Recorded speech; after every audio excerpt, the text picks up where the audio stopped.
Well, it's been a while since I've actually done a review. I believe I did. I can't remember if I did one last week. It's it's been the past month or so has kind of been a little bit of a blur because of Giant and stuff. But well, here's my review of Knives Out, and I didn't really feel like creating a whole skit, or since this is a murder mystery, I didn't feel like making a whole skit or a whole joke running through the review. I just wanted to get right to it, and so I could focus on getting this done this week and then do Charlie and the Chocolate Factory next week, which is my next review. And Zach, I'm just gonna tell you right now, I have nice things to say about Charlie and the Chocolate Factory. So I know your head's gonna blow up like Belloc at the end of Raiders of the Lost Ark. Now I'll save that for next week. Anyway, so Knives Out. Fun fact: I heard about this movie when it came out a year or two ago. I knew it had a lot of A-list actors that I was familiar with, although I'm not sure if Michael Shannon's really A-list. Um, and I hadn't seen that movie, period. And I remember when I was watching it with, excuse me, my friend Zach. I was falling asleep because I was tired, but by the time the movie got to the ending and the intensity of the film picked up, it really, I was awake. I was not falling asleep at all. And that's one of the best elements of any murder mystery is the ability to keep the viewer invested in the story and keep them on the edge of their seat, and they're just kind of getting giddy and squirmy psychologically, and they're just getting so excited because they really want to know where this is going to go. Are there any other twists? What's going to happen? So the movie is very exciting. It's is more about character development and more about it's more story than action, although there are some action scenes in the film, and it does a great job at. I mean, the mystery is really good. There are a lot of twists, and the characters are all very engaging and entertaining enough that whether or not they're good people, most of them are not, you're still very interested in seeing where this goes. So the story, I'm only going to give away the basic plot. This is going to be a hard review for me to do because I can't really go into too much detail about the film, because if I spoil it, then I'm train wrecking the chances of other people seeing the movie, and I really don't want to do that because this is just that great of a film. So the story is that this 85-year-old murder mystery novelist, Harlan Thrombey, mysteriously dies overnight after his 85th birthday. While most people view it as suicide, Private Eye Benoit Blanc, played by Daniel Craig, suspects that foul play is afoot.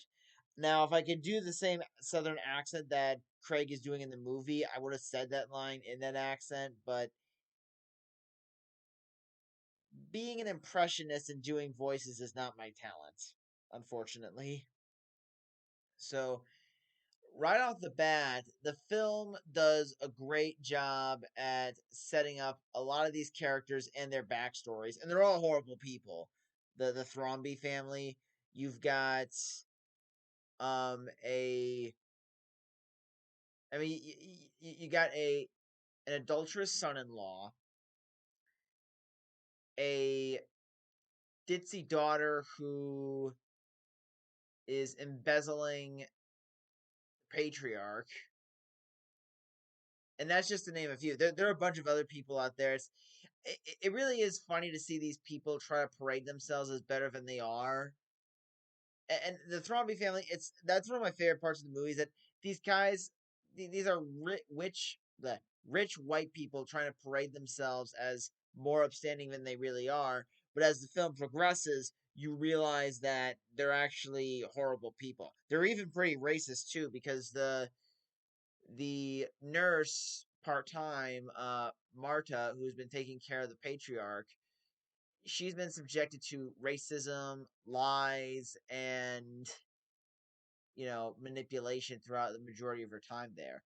Now, what makes Marta such a great character is that they set up very early in the movie that she throws up whenever she tells a lie, They use that to great effect throughout the film, and that does create a lot of tension about whether she when she gets interrogated, because you're not sure, is she gonna throw up, is she gonna tell the truth. But what's really clever about the movie is that Marta, she never lies. After the first scene where we're introduced to her, she never lies when it's inconvenient for her. She always finds a way to be truthful, but at the same time not give away anything in order to protect herself and her family. And that's another thing I really enjoy about the film is that the three characters we really spend a lot of time focusing on are Marta, Blanc, and Chris Evans' character, Hugh Ransom Thrombey. What I really like about those three characters is that they seem like they know what they're doing. They seem really smart. They seem to know how to stay ahead of the curve and how to think two steps ahead. And I don't want to. And there is a twist with Ransom that plays a huge role. Well, there is a twist with Ransom later in the movie that is brilliant. I really don't. Again, I want to go into detail about these twists, but I'm assuming a lot of you people haven't seen the movie yet. If this film came out like 20 years ago, then you probably would have heard of it by now.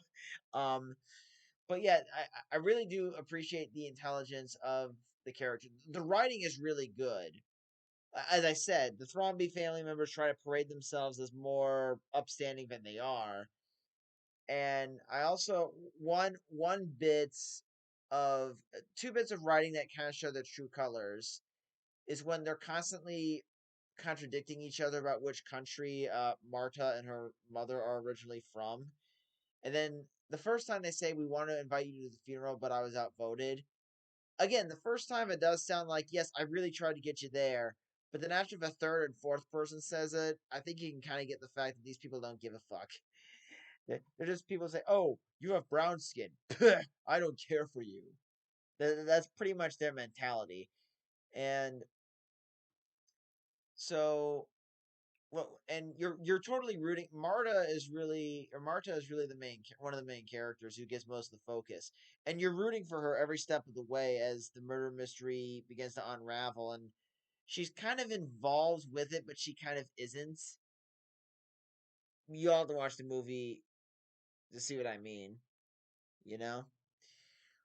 But I'm trying to think of what else. Like it's Daniel Craig as Benoit Blanc. This guy steals the show. He's probably the character that gets the third most attention in the film individually. But I do like his southern drawl, which was apparently based off historian Shelby Foote's voice. I do like how he has this very quirky, obsessive, passionate approach to his job. He's so charismatic, and he's so much. You just want. Honestly, the movie could have been just about him and no one else, and this film still would have been amazing. Um, Apparently, they're thinking of making a sequel with Daniel Craig coming back. Unfortunately, um, the actress playing Marta is not coming back. It's just going to focus on Craig's character in a new case. So I'm not sure if it's going to be a murder mystery or what. We'll see. But I mean, Daniel Craig seems to do did a great job at making the character seem very charismatic, but still quirky enough for you to consider him strange. You know, and he's really good at his job. And I like how he's technically in the first third of the film, but you don't really get formally introduced to him until maybe the end of the first third. Because most of it at first is just him in the background playing a piano note in order to instruct his uh co-workers and his fellow detectives to proceed with a question or some stuff like that. So again, very little interesting touches like this is what makes the film so good. And it's a case where the small details, everything from the small to the large details are handled with great care. Writer and director Rian Johnson knew that if he half-assed any of the movie, any part of the script, the movie would have fallen apart. So he poured his heart and soul into writing a great murder mystery that would have made Alfred Hitchcock or Agatha Christie blush. You know, he did. He was. It was a wonderful bit, and it was nice to see him do a film that was universally loved after The Last Jedi. Which, again, The Last Jedi is easily my favorite. Easily the best one of the sequel trilogy of Star Wars, but that one was the most divisive. But I'm not. I'm not gonna get into that. I honestly, I don't know if I'd want to do a vlog on the Last Jedi Backlash because it's been 2 years since the damn movie came out, and I really don't want to do any research on that topic because I feel like I burst a blood vessel. So after that random bit, overall, I think this is a great film, and I think given give or take a few decades, I think it'll be regarded as a classic. I mean, I'm not sure if Benoit Blanc will become a contemporary Sherlock Holmes, but we'll see if the sequel comes out and it's just as good as the first one, if not okay. I think we might have a new detective on our hands in film. So great movie, you gotta see it. I wish I could say more, but that would ruin the ending. It's a very twisty movie, but it's a hell of a roller coaster ride that I am sure to enjoy time and time again. So that's all I gotta say. Next week on Friday, I will post my guitar cover of "Take It Inside" from Southside Johnny, and on Tuesday I will review Charlie and the Chocolate Factory. Maybe Wednesday, who knows? But I'll see you guys then. Take care.